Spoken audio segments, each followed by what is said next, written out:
tayo ay mahusga agad ay wala tayong patunay wala tayong patunay sa ating husgahan. Okay, maraming salamat at may natutunan kayo. Nakatunayan ninyo na may natutunan talaga kayo sa ating tinalakay, no? May nakalaman. Matagal tayo hindi nagkita, no? Kasi tayo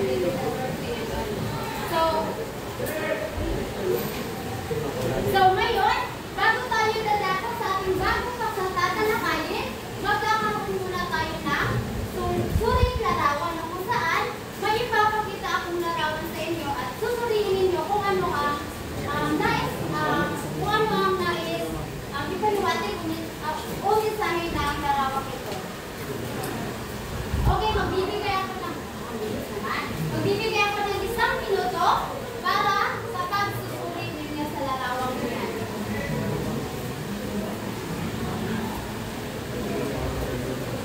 Okay? Yes, Dino. Ano nakikita mo sa larawan? Okay, tumpa. Ito ay nagpapakita ng mga empleyado.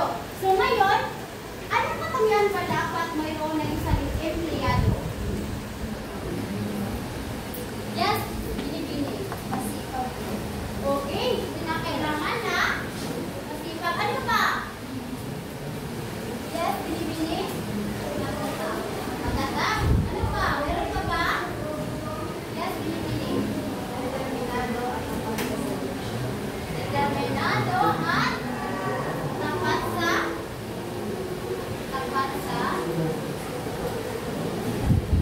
so meron pa gusto sumagot. Naman. Sige. Dapat malaki yung pasensya. Tama. Dapat malaki yung pasensya. Ano pa? Yes, no.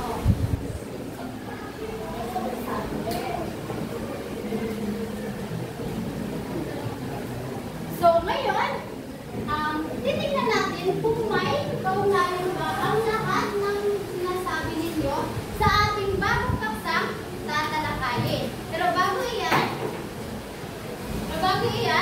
may idea na ba kayo kung ano yung pag-uusapan o bagong paksang tatalakayin natin ngayong hapon? Meron pa? Yes, ano yun? Tatalakayin natin ngayon ang Kabanata 31 ng Okay, tatalakayin natin ngayon ang Kabanata 31 na kung saan may pamagat na ano? May pamagat na? Ano pamagat ng Kabanata 31? Yes, pinipili. Ang pamagat ng Kabanata 31 ay ang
sa inyong yung inyong napanood. So, kumuha kayo, kunin ninyo yung mga kwaderno nyo. Tapos, isulat ninyo yung mga mahalagang detalye. So, narito ang mga gabay na katanungan. So, una, basahin ng sabay-sabay. Ano ang iyong nakita problema sa video? Paano ninyo nasabi na ito ay isang problema? Sa inyong palagay, ano kaya ang magiging epekto nito? Para sa iyo, ano kaya ang sanhi kung bakit nangyayari ito? Sa iyong pananaw, paano kaya masusunod ang ganitong problema? Okay, nakakuha na ba ng mga kwaderno lahat? Yes. Okay. Tingnan niyo na mabuti pag may sagot kayo sa ating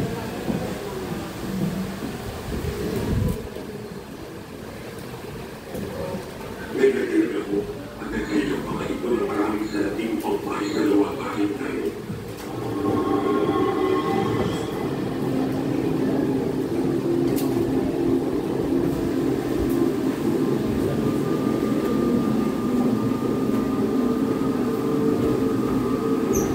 Makuha ng maayos.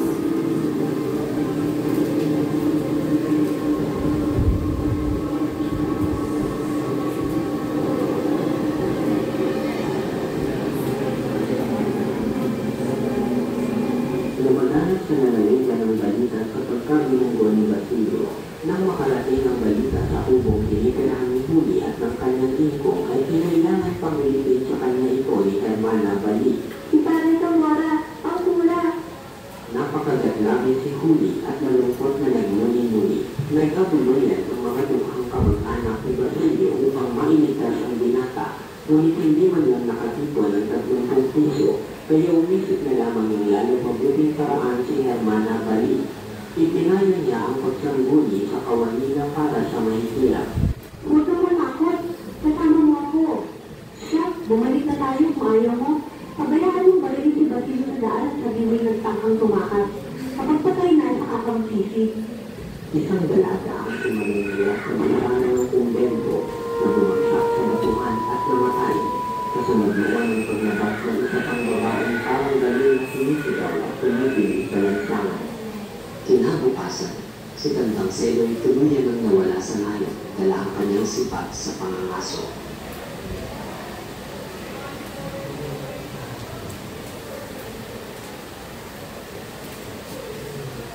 Sinabi ng general na kailangan may maiwang isa sa mga bilanggo upang maligtas ang karangalan ng kapangyarihan. Ang naiwan sa piitan ay si Basilio at walang mag-aalala sa kanya dahil naging alila ni Kapitan Tiago ayon kay Padre Irene. Nasa harap ng general ng mataas na kawalian. Pagkila ng aral, ngayon, yan ang mapira. Palagay ko po yung dinatamiyan ng siyang lalong walang kasalanan. Sa tingin lalong magiging mainam na halimbawa upang katakutan ng ibang magiging katalusahan. Madalas na kailangan pasakitan ng isa para sa kagalingan ng marami. Ngunit hindi ba natatakot ang inyong kamahalan sa pananagutan? Pagalit na sumagot ang general na wala siyang dapat ikatakot at may karapatan siyang gumawa ng maibigan, gumawa ng maisipang gawin sa ikabubuti ng kapuluang ito. Sumagot ang mataas na kawani. Ang inyong kamahalan ay hindi na inihalal ng bayang Pilipino kundi ng Espanya at ito'y sapat ng dahilan upang tingnan mabuti ng mga Pilipino. Nang pumarito kayo sa Pilipinas ay nangako kayong mamamahala ay sunod sa katarungan at hahanapin ng kabutihan. Pinangakuan ng mga unang hari ang mga pulong ito ng katarungan at ngayon pinaglalaroan natin ang buhay at kalayaan ng kanyang mga mamamayan. Pinangakuan nila ng liwanag, ngunit pinugulan natin sapagkat natatakot tayong makita nila ang ating kalaswaan. Kung ang mga bagay-bagay ay di mabuti, maghihimagsik sila balang araw, ang katuwiran ipapanog sa kanila at hihinapin sila ng mga taong may puri at ng lahat ng bayani sa daigdig. Mas nais ko pa ang mamatay ng dahil sa mga niyuyurapang karapatan ng mga naati, kaysa magtagumpay sa piling ng mga hangaring ikagagaling lamang ng isang bansa, gaya ng Espanya. Pagkatapos magsalita ng mataas na kawani, Nagwika ang general. Alam ba ninyo kung kailan aalis ang Korea? Ang mataas na kawani ay tumitig lamang sa general at tahimik na umalis. Natagpuan niya sa halamanan ang karwaheng naghihintay sa kanya. Nagwika siya sa anyo ng Indyo na nagbukas ng pinto ng sasakyan. Kapag balang araw ay nakapagsarili na kayo, ay alalahanin ninyo sa Espanya ay may mga pusong tumibok ng dahil sa inyo at nakipaglaban para sa inyong mga karapatan. Makaraan ng 2 oras, iniharap ng mataas na kawani ang pagbibitiw niya sa tungkulin at ipinagtapat ang pagbabalik sa Espanya sa unang Koreyong aalis. Dahil na mga pangyayaring naganap, maraming ina ang nagpauwi ang kanilang mga anak na lalawigan. Marami ang bumagsak nang dumating ang pagsusulit at tinira sa mga kasapi ng kapitan. Okay. May nasulat ba kayo? Okay. So ngayon, sino ang mga tauhan na ipinakita sa video? Sino sa mga tauhan ang ipinakita sa video? Yes, sino? Sa video ay isa sa mga tauhan dito ay si Kapitan General. Okay, makikita natin sa video na isa sa mga tauhan ay si Kapitan General. So ngayon, ano ang problema na inyo makikita sa video na ito napanood? Anyone? Yes, Pilipini.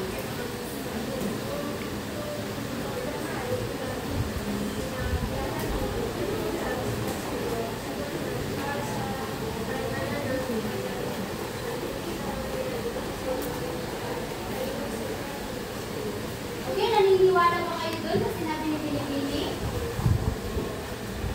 Bakit? Sige, kung na yan. Naniniwala ba kayo sa sinabi niya? Pilipini, pakiulit daw yung sagot kasi hindi nila narinig. So, makinig ang lahat para makasagot sa mga katanungan. Pinagbiyahan ni Kapitan General sa kasulong sa turunan para sa karananan ng Amerika at hindi na mangyari iisip ang kayo sa mga Okay, naniniwala ba kayo doon? Yes, Sergio.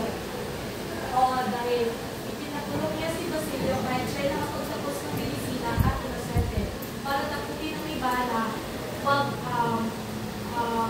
i-propose ang mga kamahal. Okay, kung ngayon, sa inyong palagay, ano kaya ang magiging epekto kung yun ang problema, ano kaya ang magiging epekto? Ano ang magiging epekto? Yes, Mungibon. Ang maaaring epekto ito ay maaaring influensahan o natapon ay pangsuke ng magpatuloy na nagraan. Okay, so, maaaring matapos ang mga estudyante kung magiging epekto yan. So, para sa inyo, ano kaya ang sanhi kung bakit nangyayari ang mga walang katarunan ng mga ganyang pagtrato? Bakit kaya? Bakit kaya? Yes, Pilipini po nga. Para sa akin, ang sanhin nito ay ang galing o mamahalan ng mga tao ay pamilya. Kung saan ang iniisip nila ang kanilang sariling kapakanan kaysa dapat pantay na may katarungang pagtrato sa mga tao. Okay, naniniwala ba kayo doon? Naniniwala ba kayo doon sa sinabi ni Pilipini Bunga? Sino na yung sabi ng yes?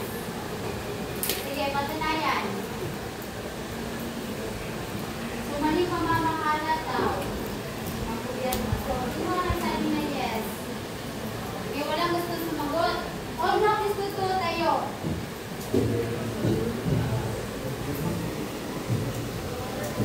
Yes, Jeremy. Naniniwala ka ba sa sinabi ni Pilipini Bunga? Naniniwala ko sa sinabi ni Binibining Bunga dahil kung ang pamahalaan ay isang diktador o mali ang paglilingkod sa ating pamahalaan ay maaaring malubog ang ating bansa. Okay, sangayon ka ba sa sinabi niya?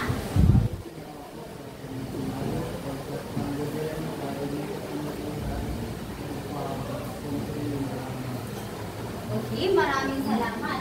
So, sa inyong pananaw, paano kaya masusolusyonan ang ganitong problema?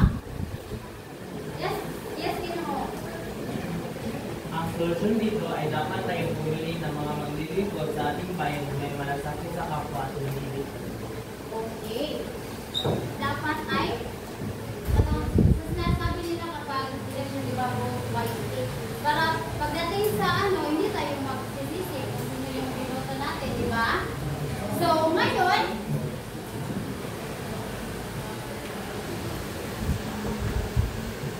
pumunta kayo sa inyong mga pangkat. Master, 1,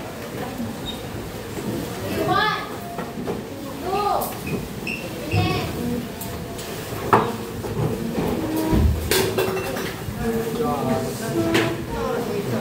Dahan-dahan na, dahan-dahan.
Pwede yung butang. Pwede na yung butang.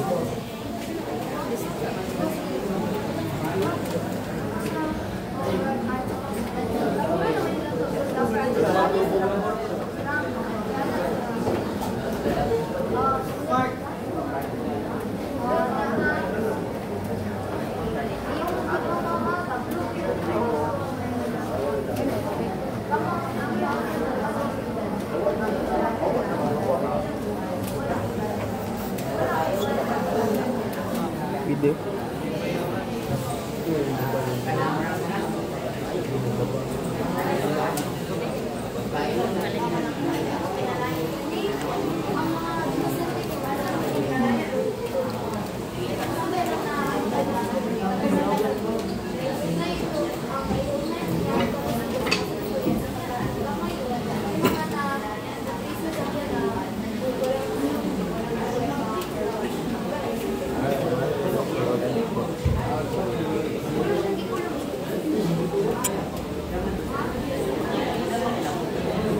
Kenapa nggak buat lembar itu?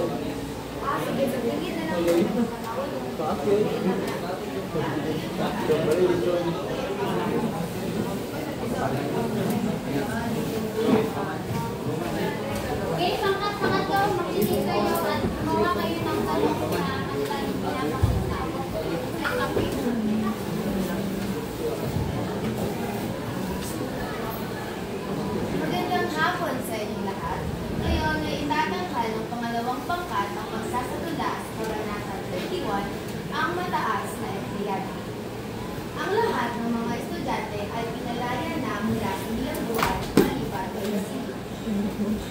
Nakahalang ito sapagkat kinakailangan ng kapitan general ng isang milagro upang mapanatili ang kanyang kapangyarihan at otoridad.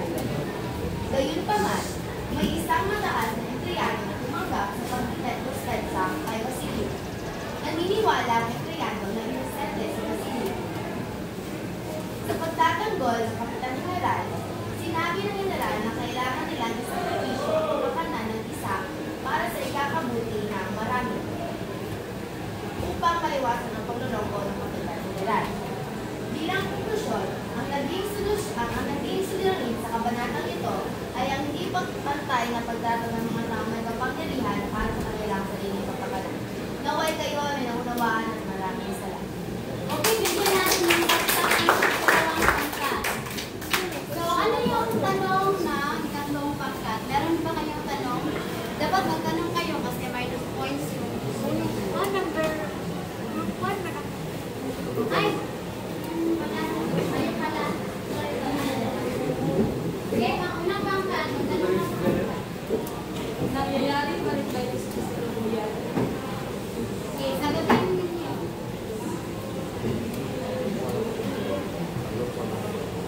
Okay, anyone? Nangyayari pa ba ito sa kasalukuyan yung pinapakita ninyo? Yes, no.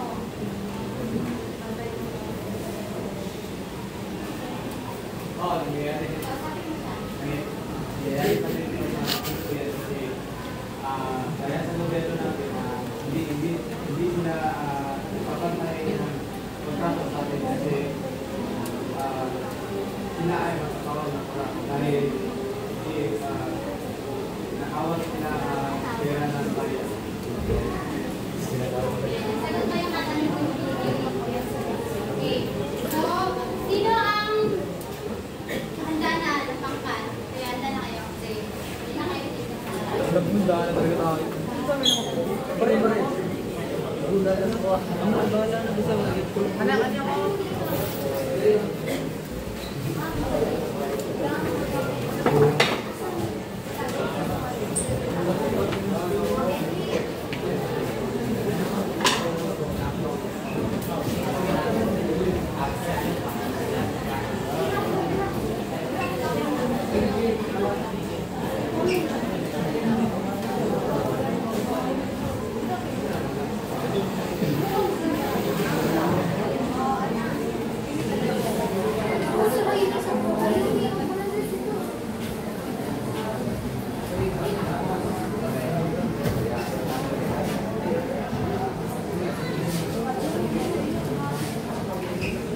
Sige, magsimula na.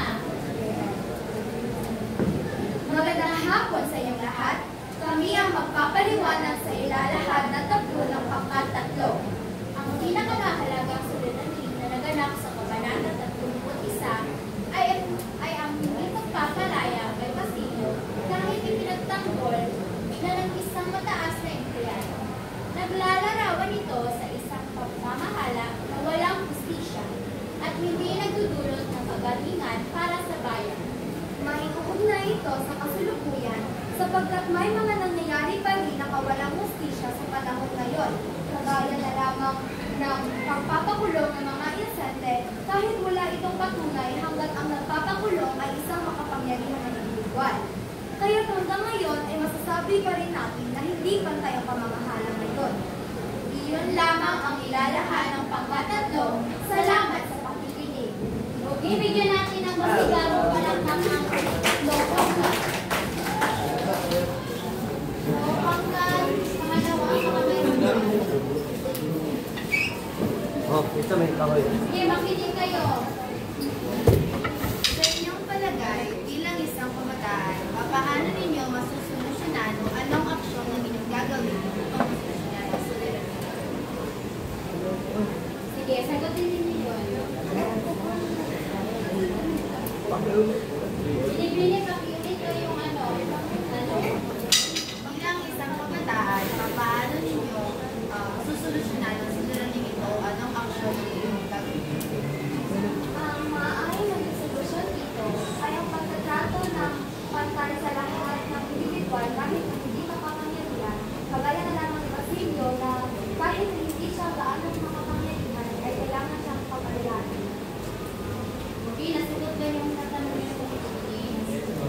Okay, so, panghuling pangkat. Yan na kayo.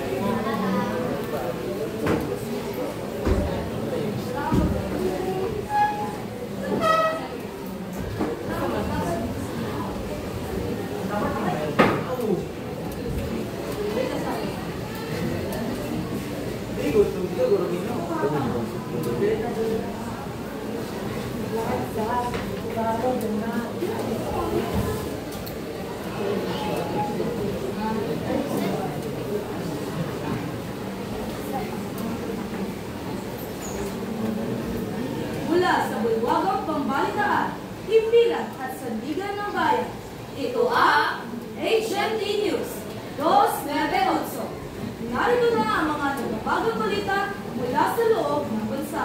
Boto mo, kinabukasan. Maging mapanuri sa halalan 2025. Mawalang araw bayan, papalapit na naman ang halalan 2025 at muli na namang haharap ang sambayan ng Pilipino sa isang mahalagang desisyon, ang pagpili ng mga bagong pinuno. Ngunit sa gitna ng mga pangako, pagmuto at pagbilinlang, paano nga ba tayo makatitiyak na gusto at matalino tayo sa pagboto ng bagong opisyal? Ginoong Hamero at Jeremy Pasok. Nagwelang LP Muslims, Dr. Rosalie Sai, lalo na sa kabanata 21, ang mataas na kawani. Pinakita isang kalalang aral tungkol sa katapatan at prinsipyo sa pamamahala. Ang mataas na kawani ay isang layuang ngunit may malasakit sa bayan.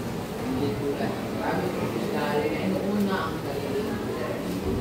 Hindi kaya rito ang pangalit ng isang gobyerno kung naman ang mga tiwali at walang malasakit sa pangalan ng tao. Narito sa aking tabi ang dalawang political analyst para ma-interview patungkol dito. Ano po ang masasabi ninyo sa ugnayan ng kabataan sa kabanata ito sa ating darating na halalan? Napakahalaga ng aral sa kabanata dahil sa ating marami pa rin mga politikong tulad ng Tiwalin ng Charles. Mayroon itong marami at malakas na pangyayarihan ngunit ito ay tinitunay ng hirap. At sa akin naman, hindi tayo magiging mapanuri. Maaari tayo magluklog ng mga lider na walang malasakit para sa bayan, gaya ng matauhan at pasasa sa yaman at kapangyarihan sa ekonomismo. Tama po kayo. Kaya sa darating na halalan, huwag tayo mapapasilog sa labi o matatamis na pangako.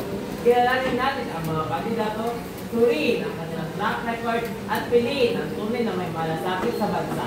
At huwag natin kalimutan ang boto na ay hindi lang para sa kasalukuyan, kundi para rin sa kinabukasan ng ating makanan. Kaya na Noron Rizal, kanyang mga akta na pagbabago ay nagsisimula sa tamang pagpili ng liderato. Back to you, Lisa. Kaya mga kababayan, bumoto ng gusto para sa bayan ang boto. Ito ang HMT News 298. Boses ng Sambayanan. Okay? Bigyan natin sila ng makita ng palakpakan. Napakahusay naman ng mga Okay. So, pangatlo may katanungan na kayo sa kanila.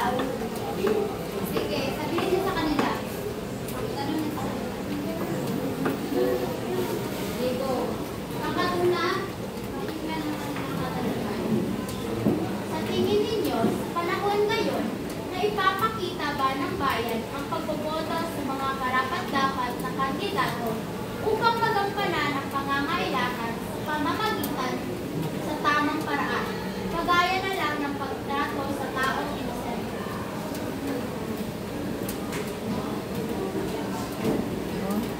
Para sa pagsagot niyong katanungan, para sa akin, sa kasalukuyan, marami pa rin Pilipino ang hindi pumipili ng lider na matapat sa kanilang tungkulin dahil sila ay nasilaw sa pera dahil karamihan sa mga politiko ngayon ay ginagamit ng pera upang makalagap ng boto.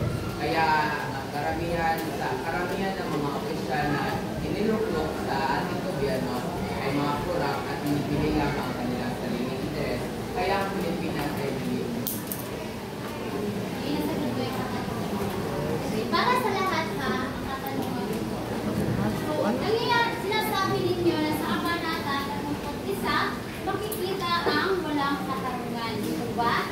So, sa kasalukuyang panahon, makikita ba natin ito? Ang walang katarungan. Lalo-lalo na sa mga mahalan natin.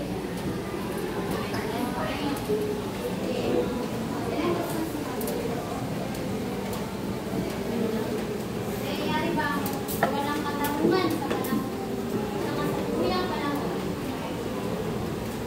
Okay, go.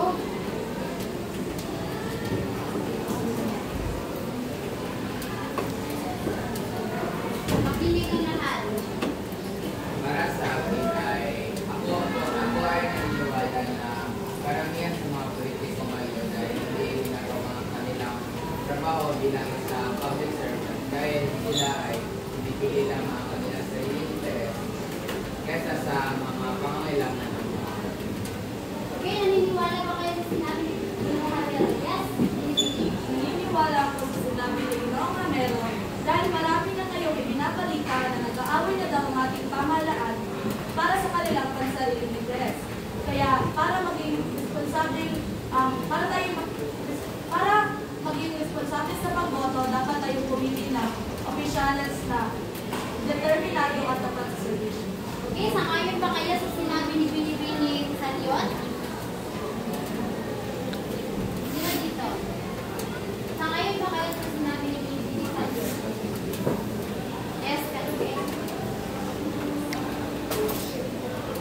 Sangayon ako sa sinabi ni Binibini Saliot sapagkat ang pagpili ng isang mamamahala ay napaka-importante sa kasalukuyan. Dahil sila ang nagbibigay justisya at nagtatapunin ng mga mamamahala na nagpapabuti sa bayan. At dagdag pa rito, makikita pa rin ang kawalan ng katarungan sa panahon ngayon sapagkat kagaya nga ng ating narikita na halimbawa kanina, ang mga nagpapakulong ay hanggang ngayon ay nakukulong pa rin ang mga inosente. Kapag ang mga nagpapakulong ay nataas-taasan ng mga pagmamahalaan. Kaya importante nga na pumili ng matapad at determinadong mamamahala. Okay, tunay na naiintindihan ninyo ang Kabanata 31. So ngayon, sasagutin ninyo ang katanungan.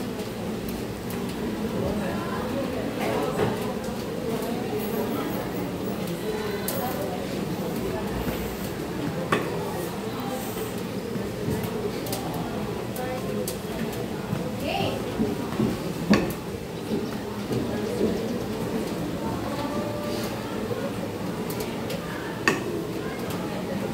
Okay, basahin ang sabay-sabay.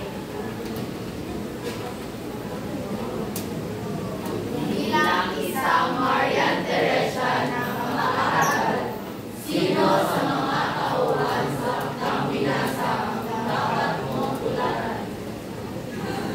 Okay, anyone?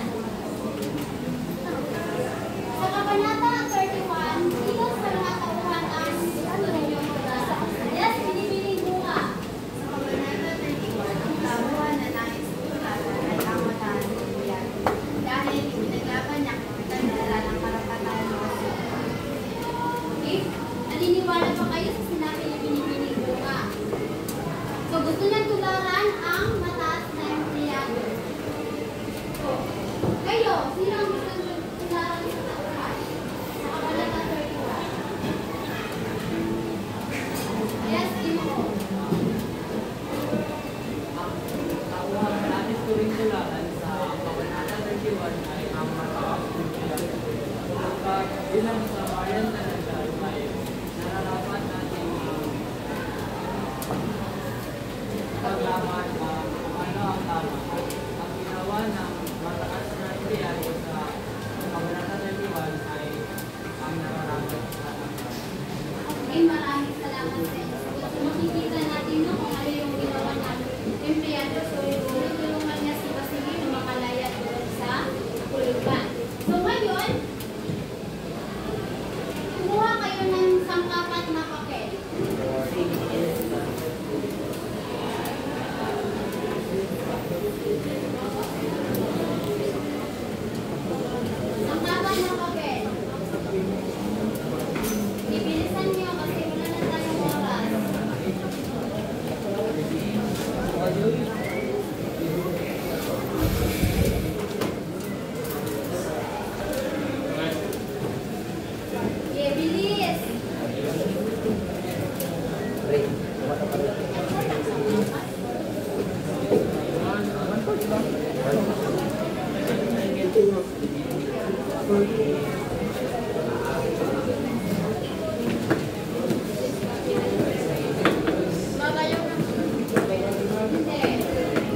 Pride.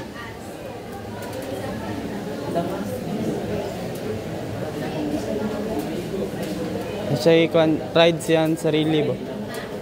Kasi pride. Pangalas ma'am, pride man kan.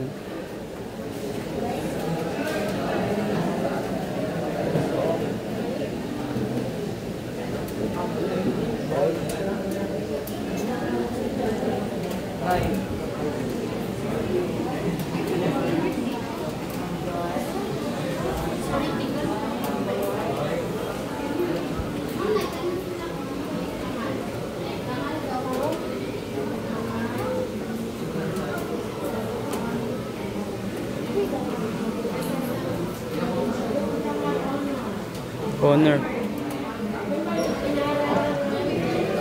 Honor sa sarili.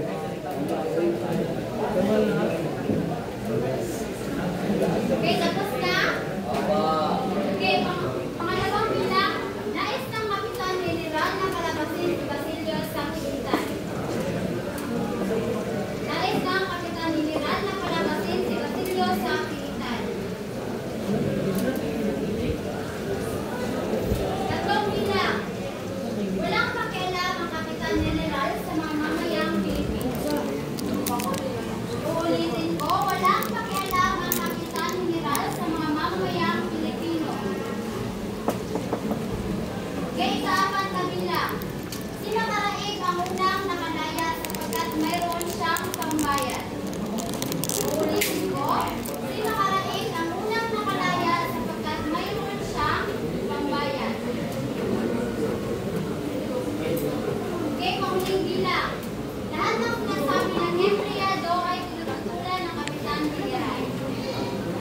Lahat ng sinasabi ng empleyado ay tinutulan ng Kapitan General.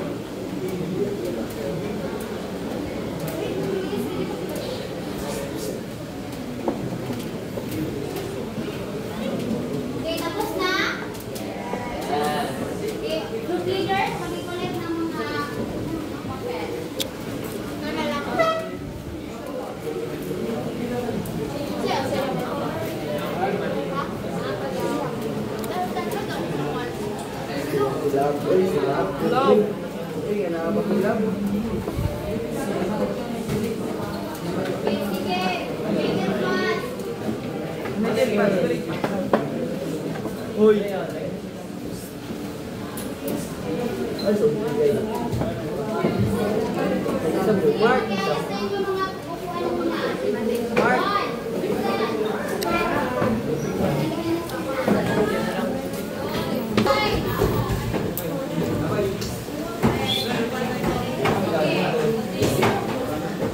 Bakit may nakano pa nakatayo?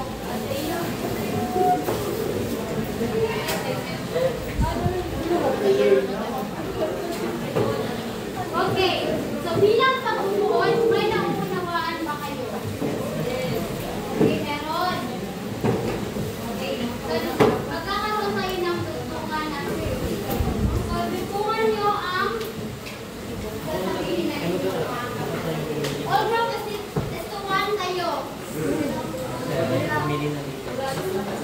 One.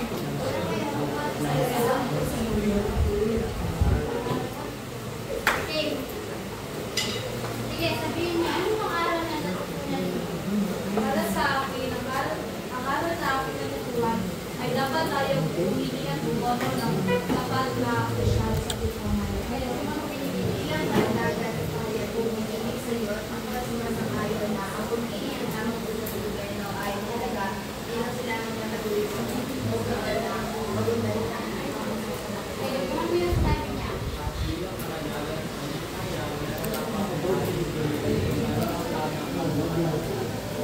Okay, maraming salamat para sa kayo magsulat.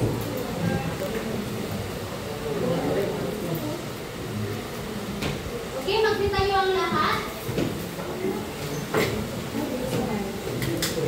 Okay, sino ang unang panalangin? 10 minutes.